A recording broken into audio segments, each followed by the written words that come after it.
والصلاة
আমি কোরআন কারীম থেকে যে আয়াতে কারিমা তেলাওয়াত করেছি সে আয়াতে কারিমা কোরআন পাকের 21 নং পারা সূরা আহজাবের 33 নং আয়াত।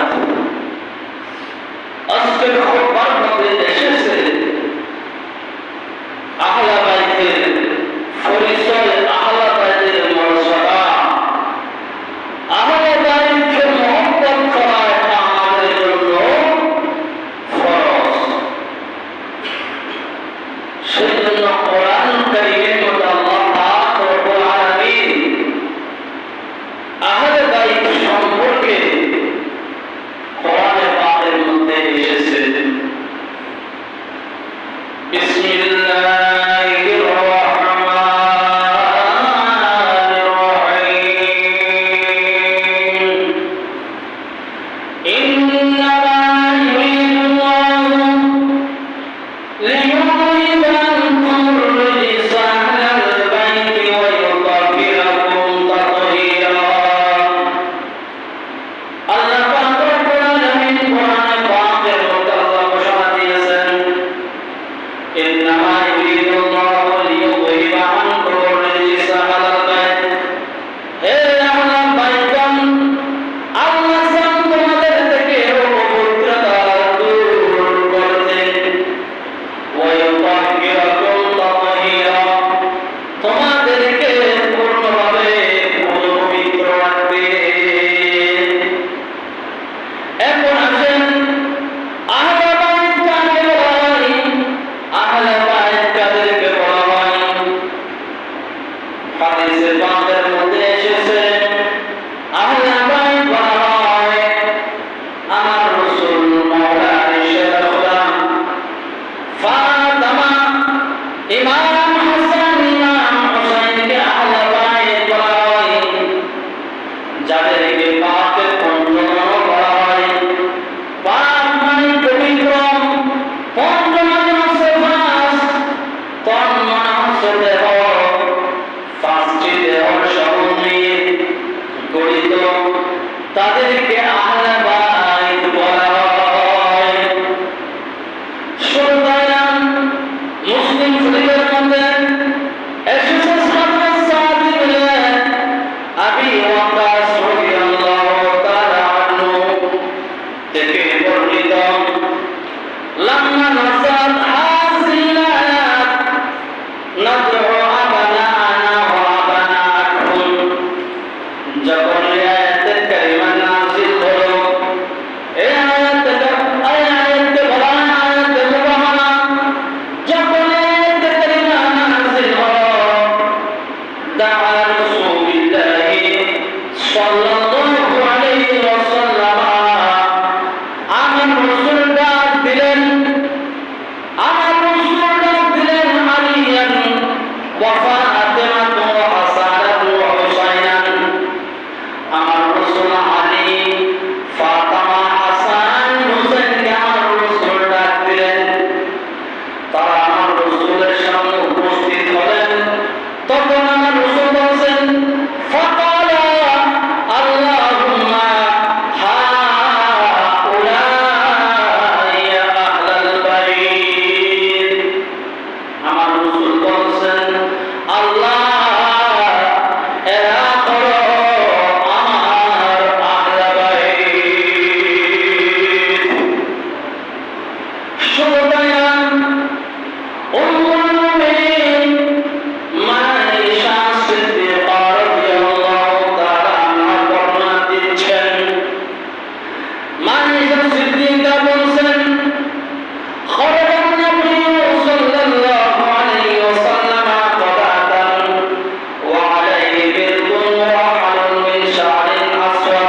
من أزواج النبي صلى الله عليه وسلم على خير أم سلمى তুমিও তো আমি রাসূলের স্ত্রী তুমিও তো ভালো পজিশনের মধ্যে আছো কল্যাণের মধ্যে আছো তুমি এই সাগরের মধ্যে প্রবেশ করিও না এই সাগরের মধ্যে আমরা এই পাঁচজন আমরা হলাম আহলে বাইত সুবহানাল্লাহ তাহলে এই পাঁচজনকে কি বলা হয় তাকে বন্ধন বলা হয় আহলে বাইত বলা হয় শুধু তাই না এই আহলে বাইতের মর্যাদা সম্পর্কে বুখারী শরীফের মধ্যে হাদিস এসেছে হযরত যায়েদ ইবনে আরকাম উনি বর্ণনা দিচ্ছেন একদিন আমার রাসূল মক্কা ও মদিনার মধ্যবর্তী সুফা স্থানে গদিরা নামক স্থানে দাঁড়িয়ে আমার রাসূল সাহাবায়ে কেরামকে দাঁড়িয়ে ভাষণ দিচ্ছিলেন ওয়াজ নসিহত করছিলেন আমার রাসূল সর্বপ্রথম আল্লাহর প্রশংসা করলেন আল্লাহর প্রশংসা করার পরে সাহাবায়ে কেরামকে বললেন হে আমার সাহাবায়ে কেরাম তোমরা শোনো শোনো আমি মসজিদে দুনিয়া থেকে বিদায় নিব আমার কাছে আমার মত আজরাইল আলাইহিস সালাতু ওয়াস সালাম আসবে আমি দুনিয়া থেকে বিদায় নিব এর কথা বলার সাথে সাথে সাহাবায়ে কেরাম কান্নাকাটি শুরু করে দিলেন ইয়া রাসূলুল্লাহ ইয়া হাবিবাল্লাহ আপনি যখন দুনিয়া থেকে চলে যাবেন আমাদের কি অবস্থা হবে আমাদের কোন সমস্যা হবে আমরা সাথে সাথে আপনি রাসূলের দরবারে এসে আমাদের সমস্যাটা আমরা সমাধান করবেন এবং আমরা কি করব তখন আমার রাসূল সাহাবায়ে কেরামকে লক্ষ্য করে বললেন হে আমার সাহাবায়ে কেরাম তোমরা শোনো শোনো শোনো আমি দুনিয়া থেকে বিদায় নিব আমি তোমাদের কাছে দুইটি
রাসূল বলছেন, উম্মত তোমরা আল্লাহকে ভালোবাসো, কারণ হচ্ছে আল্লাহ তোমাদেরকে সৃষ্টি করেছেন, তোমাদেরকে লালন পালন করেছেন, তোমাদেরকে নিয়ামত দিচ্ছেন। ও যিনি পুরো কায়নাতের প্রতিপালক, তোমরা আল্লাহকে ভালোবাসো, কারণ আমরা সবসময় আল্লাহর নিয়ামত ভোগ করতেছি। রাসূল বলছেন, আর তোমরা আমি রাসূলকে ভালোবাসবো আল্লাহর ভালোবাসার কারণে, আর আমি রাসূলকে তোমরা ভালোবাসবো আমার আহলে বাইতের কারণে। আহলে বাইতকে ভালোবাসা মানে রাসূলকে ভালোবাসা, রাসূলকে ভালোবাসা মানে আল্লাহকে ভালোবাসা। সুবহানাল্লাহ। আল্লাহ বলেন, কুলিন কুনতুম তুহিব্বুনাল্লাহ ফাত্তাবিউনি ইউহিব্বুকুমুল্লাহ ওয়া ইয়াগফির লাকুম যুনুবাকুম।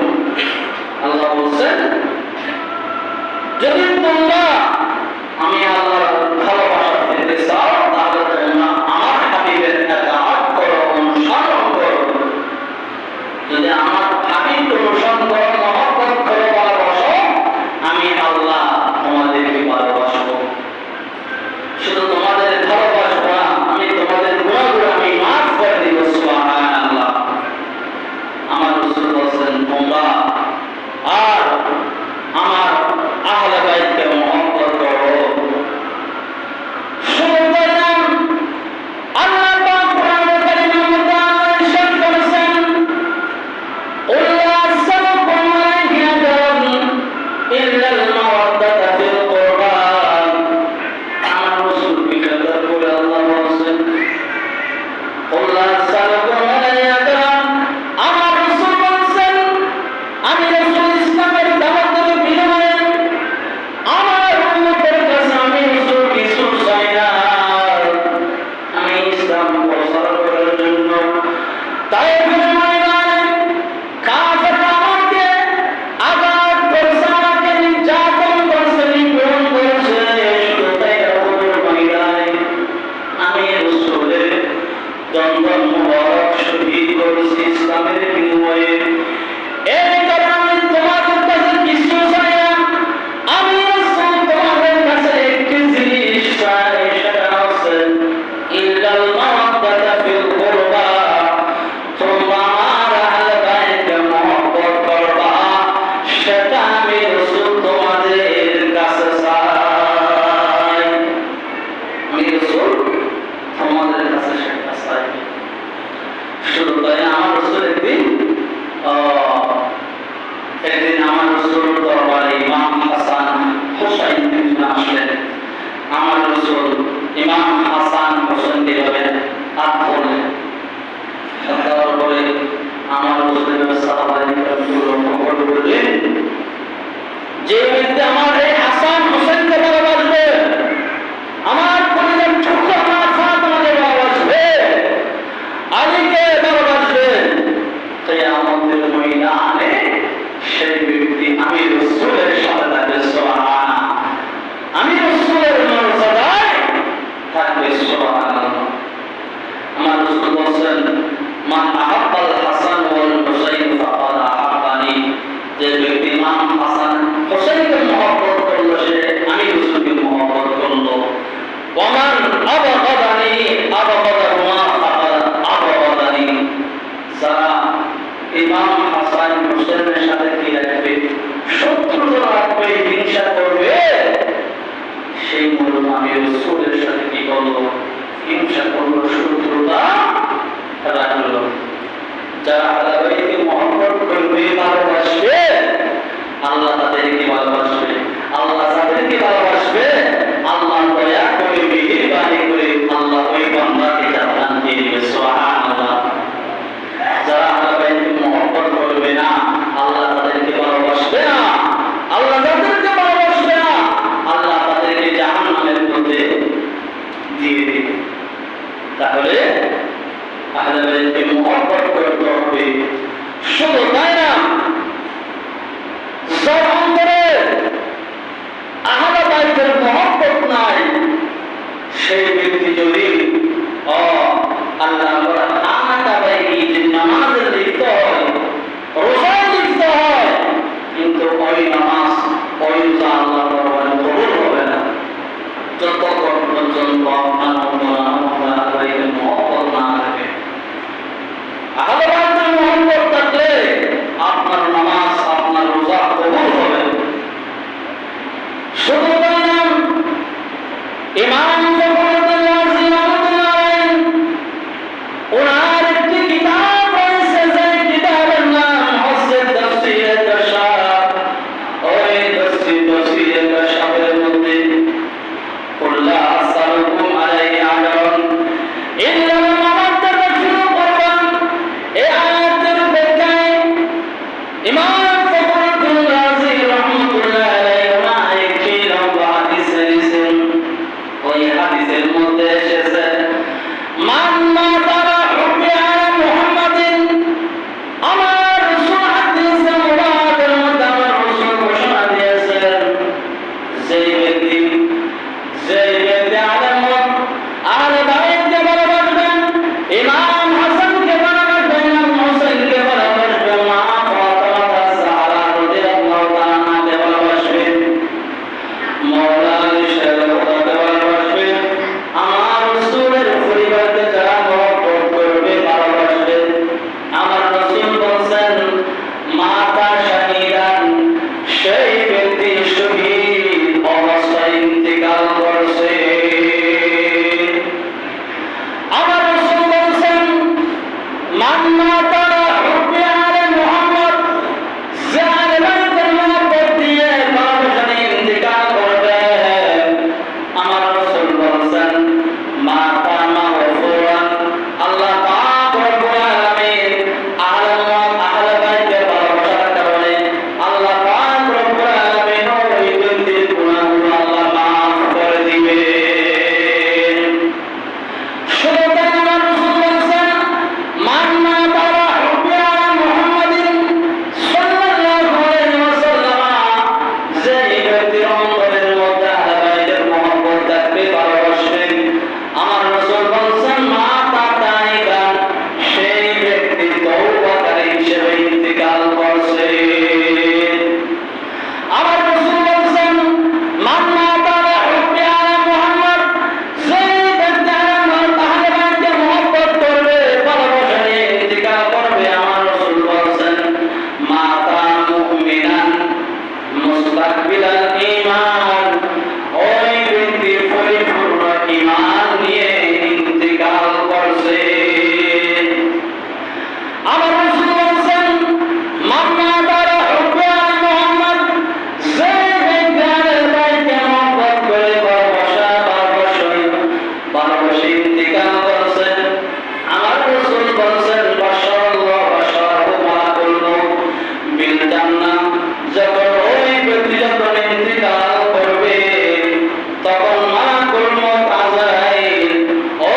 আহলে বাইতের মহব্বতি ইন্তিকাল করবে ওই ব্যক্তি আহলে সুন্নাত ওয়াল জামাতের হয়ে ইন্তিকাল করলো।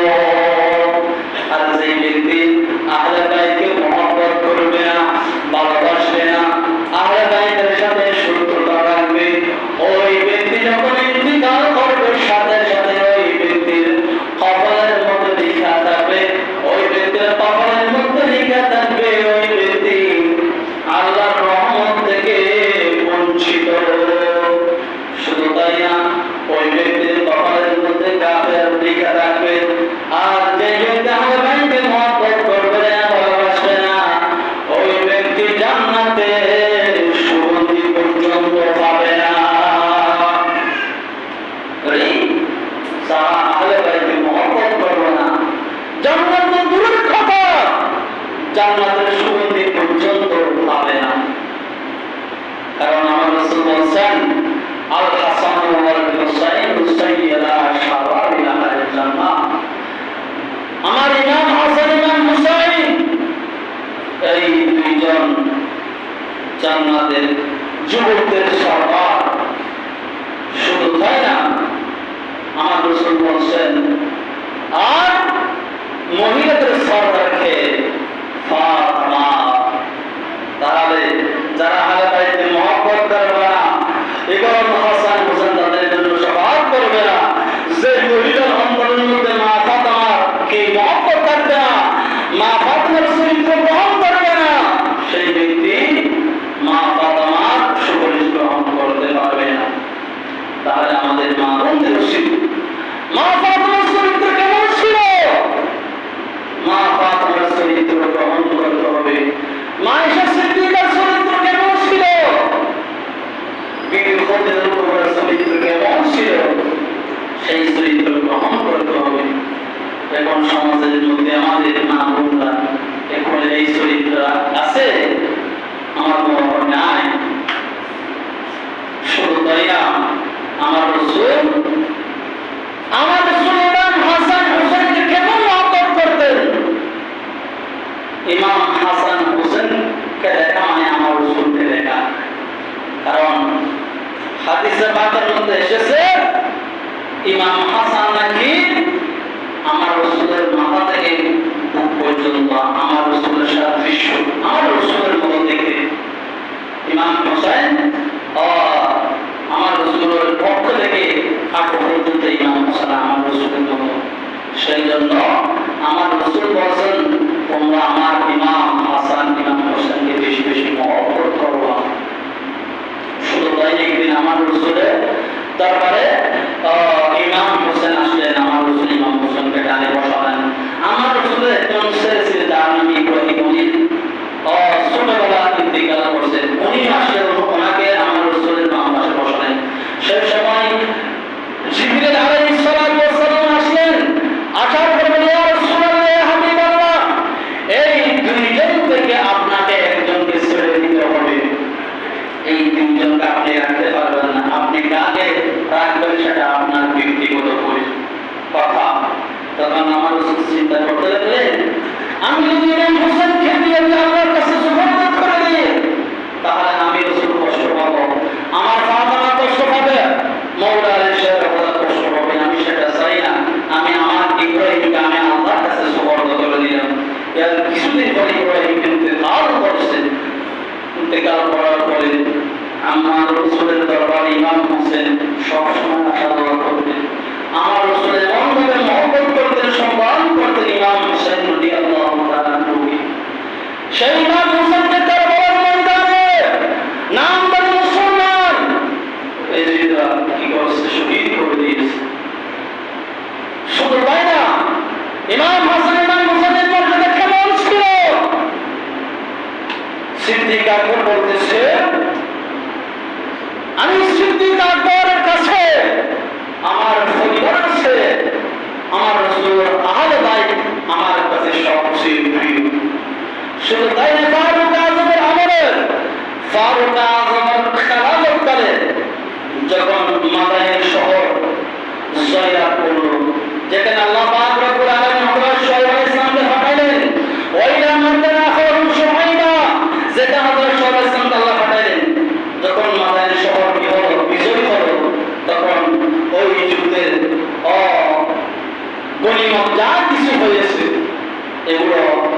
একটি জায়গায় কি করলেন, একত্রিত করলেন।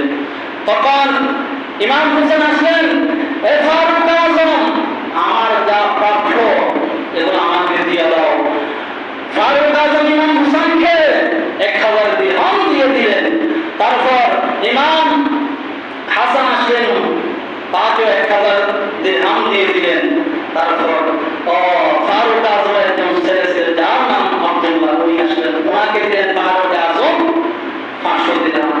তখন উনি বলছেন বাবাকে, আব্বা আপনি এটা কি বলেন? আমি রাসূলের সাথে অনেক যুদ্ধ করেছি। সেই সময় ইমাম হাসান ইমাম হোসেন তো ছোট ছিল, তারা তো যুদ্ধ যায় নাই, আপনি এটা কি বললেন? তাদেরকে দিলেন 1000 দিরহাম করে, আমাকে দিলেন 500 দিরহাম করে, সেটা তো উচিত হয় নাই। তখন আমার ফারুক আজম বললেন, বাবা রে, তুমি আগে সেই মুখা সেই মর্যাদা অর্জন করো। যার বাবা মৌলানা শেরে খোদা, যার মা মহিলাদের সরদার ফাতেমা, যার নাম রাসূল খোদা, এভাবে বললেন। যার চাচা জাফর দিও, যার ফুফু উম্মাহানি, যার মা ইব্রাহিম, যার খালা রুকায়া কুলসুম। এই কথা শুনে আব্দুল্লাহ ইবনে কি হইলেন, চুপ হয়ে গেলেন। শুধু তাই হাদিসে তার মধ্যে এসেছে, হুব্বু আলা মুহাম্মাদিন সাল্লাল্লাহু আলাইহি ওয়াসাল্লাম খায়রুম মিন ইবাদাতি সানাতিন। আহলে বাইতকে মহব্বত করে ভালোবাসাটা 1 বছরের সওয়াব। 1 বছর ইবাদত করে যে সওয়াব পাবে, আহলে বাইতকে মহব্বত করলে আল্লাহ পাক রব্বুল আলামিন আপনার আমল মধ্যে 1 বছরের সওয়াব লিপিবদ্ধ করে দিলেন। সুবহানাল্লাহ। আল্লাহ আমাদের তৌফিকের উপরে আহলে বাইতের মহব্বত ভালোবাসা আল্লাহ দান করুন সকলে, আমিন। ওয়া আখির দাওয়ানা আলহামদুলিল্লাহি রাব্বিল আলামিন। আসসালামু আলাইকুম ওয়া রাহমাতুল্লাহি ওয়া